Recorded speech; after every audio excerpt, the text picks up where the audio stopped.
দিনের বেলা সূর্যের তাপ গ্রহণ করে রাতের আধার দূর করে দৃষ্টিনন্দন সৌরবাতি, এতে আলোকিত হয় গ্রামীণ জনপথের পথঘাট।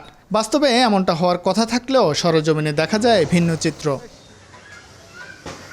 সরকারের ত্রাণ পুনর্বাসন ও দুর্যোগ ব্যবস্থাপনা অধিদপ্তরের টিআর, কাভিকা ও বিশেষ বরাদ্দের মাধ্যমে রাজশাহীর পবা উপজেলার বিভিন্ন গ্রামে ৮৫৫টি সোলার বাতি স্থাপন করা হয় ২০১৪-১৫ ও ২০১৯-২০ অর্থ বছরে। প্রতিটি সৌরবাতির জন্য খরচ হয় ৫৬,৪৯০ টাকা। স্থাপনকালে প্রতিটি সৌর সড়ক বাতির ওয়ারেন্টি দেওয়া হয়েছিল ৩ বছর। এলাকাবাসী জানায় স্থাপনের পর ৩ মাসে জ্বলেনি বাতিগুলো, তারপর থেকেই নষ্ট। এমনকি সংস্কারেরও উদ্যোগ নেয়নি কেউ। লাগানোর পর বন্ধ হয়ে গেছে, সমস্যা তো আসে না।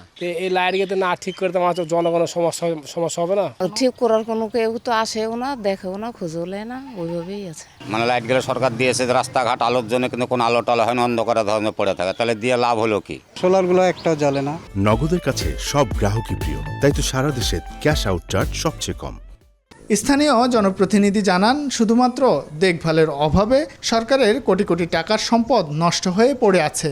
চুক্তি শেষ হওয়ার পরে এটি দেখভাল করার কেউ নাই। এই কারণে প্রত্যেকটি লাইট, আমার ইউনিয়নের যতগুলো লাইট আছে, দেখা যাবে 90% লাইটই নষ্ট হয়ে অকেজো হয়ে পড়ে আছে।